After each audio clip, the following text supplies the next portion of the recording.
by the grace of God and the favor of the Holy See, and in communion with more and more Basilios Cardinal Clemis Catholicos, the father and head of the Malankara Syrian Catholic Church and its Holy Episcopal Synod,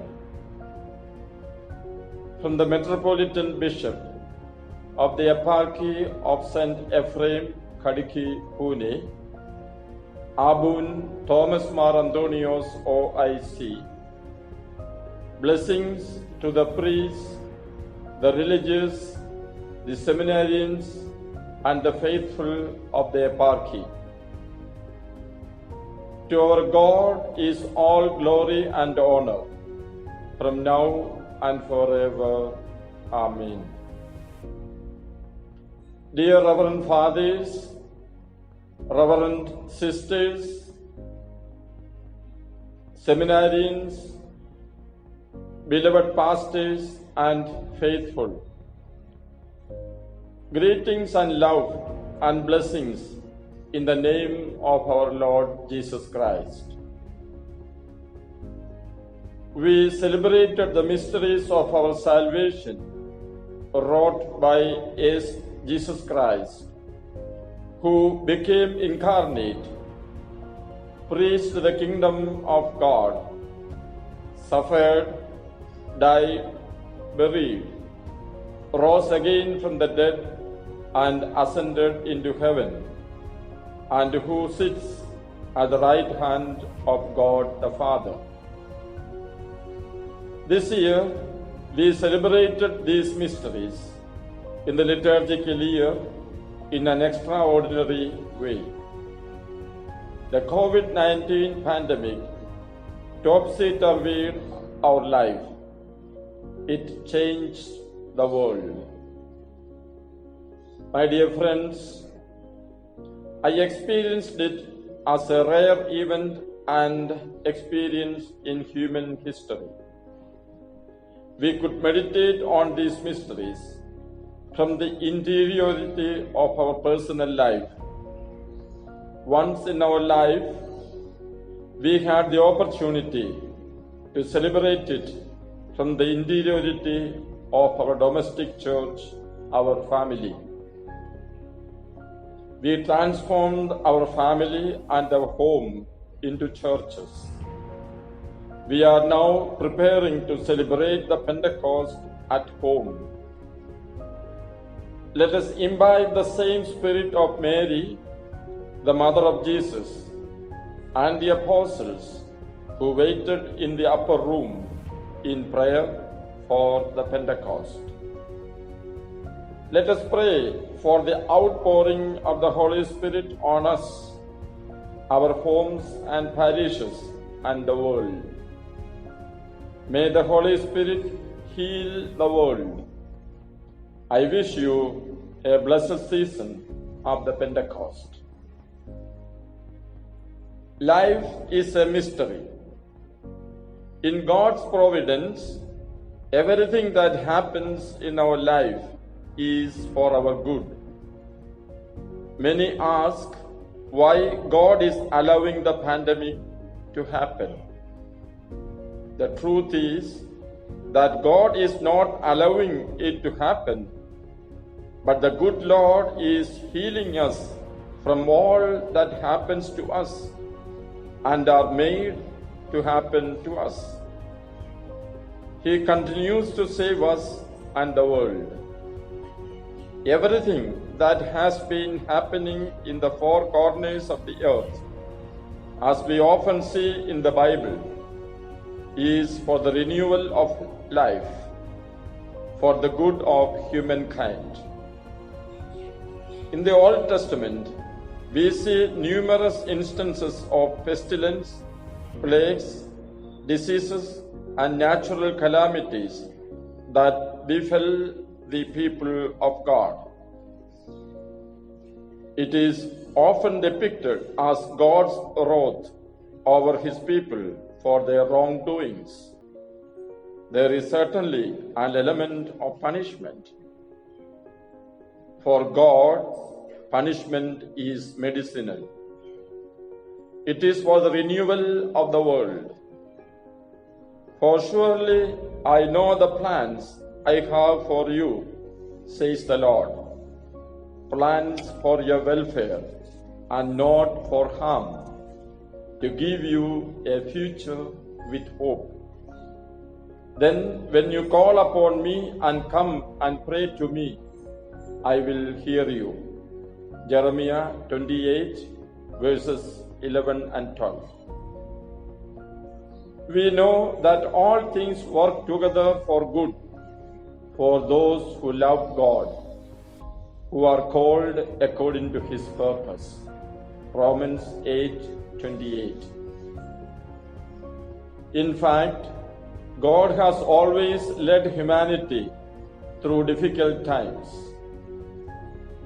These are the signs of the times. It is a call to renew our personal life as well as our social life. When we think that everything is going well, when the wind is in our favor, our tendency is to relax and rely on our strength. We imagine that we are self-sufficient. We forget God and even deride Him. But moments like this show us we are nothing. In the blink of an eye, an invisible enemy can appear to take the lives of thousands with no regard for social class, race, or status. Where are the powerful ones now? Their money and power can do nothing to stop the virus from spreading. Only in times like this do we stop to reflect and bow before the one true God. The writer of Psalms says, "My suffering was good for me, for it taught me to pay attention to your decrees." Psalm 119:71. When I look at and see the world, I see the pandemic as a natural consequence of today's life. The COVID-19 pandemic is another phase of globalization. We see the contrasts in the world. There is accumulation of wealth in the hands of the rich nations and rich corporates and persons. But what about the poor? We saw with our eyes the wealthy fugitives. We saw with our eyes the plight of our brothers in India and abroad, the plight of the migrant workers. Do they not share the same humanity with us? There is tremendous scientific progress, but there are certain theories that the virus is a man-made weapon to destroy the enemy in an economic warfare. It is a threat to humanity. People think that with medical research we can achieve health and immortality. But now we see our limits. Influenced by atheism, a good number of the mighty began to think that they are self-sufficient in themselves. They belittled faith, priesthood, religion, the church, the humanity, and derided God. The satanic worship is on the increase, but now they see that homes have been turned into churches. In the name of religion and God, fundamentalism and exploitation thrive. Globalized exploitation of nature and human beings should give way to justice, peace, and unity of humanity. Corona and lockdown helps us to renew global human life. It is our obligation to salute and honor in gratitude all those who braved to commit themselves to heal the sick, to protect the vulnerable, to ameliorate the sufferings of the poor and marginalized, and to maintain law and order in the nation. There are those who lost their near and dear ones.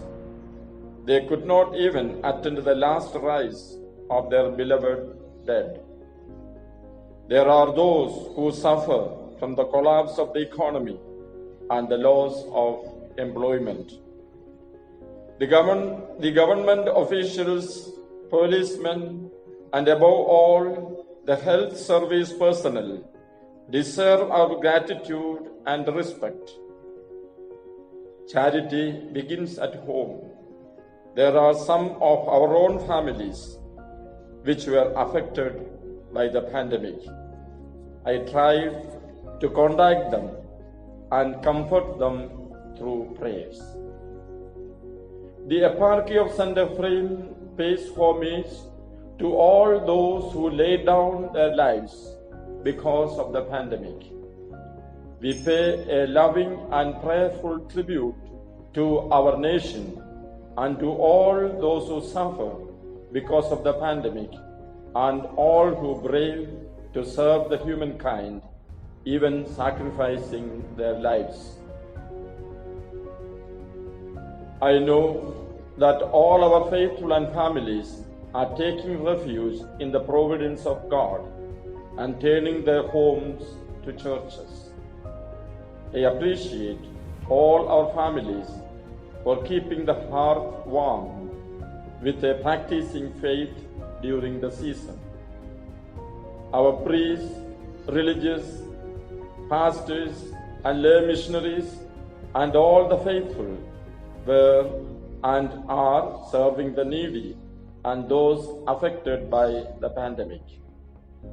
Our missionaries and pastors in our missions and our social service wing, Seva, under the leadership of Reverend Father Samuel Deke Kavinal, were and are vigilant in their services to those affected. I appreciate all and invoke God's blessings on them to continue their good work. Dear brothers and sisters in Jesus Christ, we are all aware of the enormous adverse impact the coronavirus has on the whole world as such, and in a particular way on the economy. I am also aware that it has adversely affected you as well. It is also affecting our eparchy in its day-to-day life, missionary activities, and in building up the infrastructure of the eparchy. For the last 2 months, there is no income to the eparchy. All my foreign trips are cancelled this year, by which we are deprived of the help from the parishes abroad. Our parishes are also going through a financial crisis. As you know, now our seminarians are staying in rented apartments. The construction of the seminary had just begun and reached the plinth level. Now it is hit by this economic crisis. We have to see to the maintenance of our priests, seminarians, missions, and administrative infrastructure. We rely on God's providence. He is always good to us. I, in solidarity with you, assure you to put in my best at this time of crisis. We will streamline our expenses. Please keep praying. As already informed, while preparing the budget for the coming financial year, the following shall be taken into consideration in order to save money. 1. Postpone new constructions and renovations. 2. All parishes shall try to save on the celebration of the parish feast. 3. All who have planned to celebrate birthdays, marriage anniversaries, and memorial days with the parish should donate the amount towards the charitable activities of the parish and the eparchy. 4. Save on bills by the optimum use of water, electricity, and gas. 5. All gatherings of the MCA, MCYM, MCCL, Madhur Sangham, Suvisesha Sangham, etc. shall be cost effective. 6. Save on cultural festivals. 7. Other celebrations in the family and parish shall be simple and cost effective. 8. All our institutions, whether diocesan or religious, shall save on their extracurricular expenses and donate an amount for charity and to the support of the eparchy. 9. In personal, family and community level, save on food and drink while taking care to eat good and healthy food. The budget should show what can be saved through the above means. A major portion of the money thus saved shall be shared with the eparchy as well. Individuals and parishes should also try to raise income through some extra efforts. I suggest the following. 1. Maintain an eco-friendly ambience in the little spaces available around our churches and single houses. 2. Encourage agriculture in our missions where there is land available. 3. In apartments and single houses, promote terrace and balcony vegetable gardens with grow bags and pots. Seva. 4. Seva, our social service society, is planning income generation projects in accordance with its bylaws and the civil law. Cooperate with Seva in this. 5. Find out, suggest and implement other simple methods of fundraising through voluntary and cost-effective methods. Don't burden anyone with new proposals. The current crisis has also disarrayed our parish life. The parish general body and the election of the new parish committee could not be held. Therefore, the annual accounts and budget could not be presented and passed. More than 2 months have elapsed. We do not know when we shall come together in the house of God. In this situation, in consultation with Baba Triveni, I give you the following guidelines. 1. For the current year 2020-2021, there shall be no election. 2. The tenure of the present parish committee is extended to the end of April 2021. The new committee shall be elected by the next annual general body before 30th April 2021, and they shall take charge in May 2021.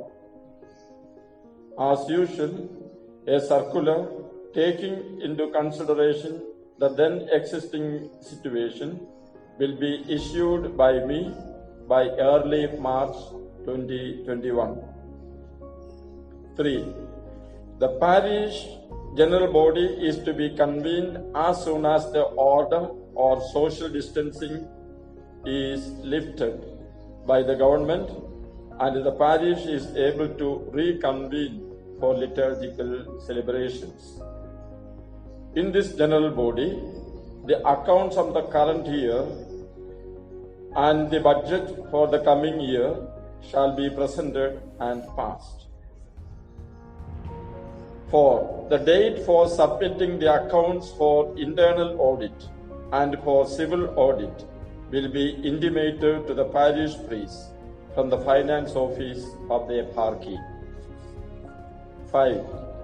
On other matters, follow the guidelines from the eparchial finance office. Dear friends, our faith life, our relationship with God has to flourish even in adverse situations. I congratulate the Department of Catechesis under the leadership of Reverend Father Philip Pulipra and Miss Preeti Daniel, the major seminary brothers, HMs, the Sunday school teachers, the parents, and above all, the children, and all others who joined their hands for the success of Biblia 2020. I urge you to continue the faith formation in the new academic year according to the instruction from the respective department. Similarly, we shall grow up in all aspects of our ecclesial life. These days of Kathirippukalam, the preparation for Pentecost, will fill us with the power and the gifts of the Holy Spirit. In these difficult times, we are assured of God's presence in our life. It is the Lord who goes before you. He will be with you. He will not fail you or forsake you. Do not fear or be dismayed. Deuteronomy 31:8. Jesus assured us, and remember, I am with you always to the end of the age. Matthew 28:20. May God bless our families and communities abundantly. May all this be fulfilled through the prayers of the Blessed Virgin Mary, the Mother of God, and of all the apostles, especially the Blessed Apostle Saint Thomas, our guardian, and all the saints, especially Saint Ephraim, the patron of our eparchy. Your humble servant in the service of the Lord, Abun Thomas Mar Antonios OIC, Bishop of Saint Ephraim. Our Father, who art in heaven, hallowed be thy name. Thy kingdom come, thy will be done on earth as it is in heaven. Give us this day our daily bread, and forgive us our trespasses, as we forgive those who trespass against us. Lead us not into temptation, but deliver us from evil. For yours is the kingdom, the power, and the glory, forever and ever. Amen. The love of God the Father, the grace of the only begotten Son, and the abiding presence of the Holy Spirit be with you, with your families, with our eparchy, and with our nation, now and always and forever. Amen.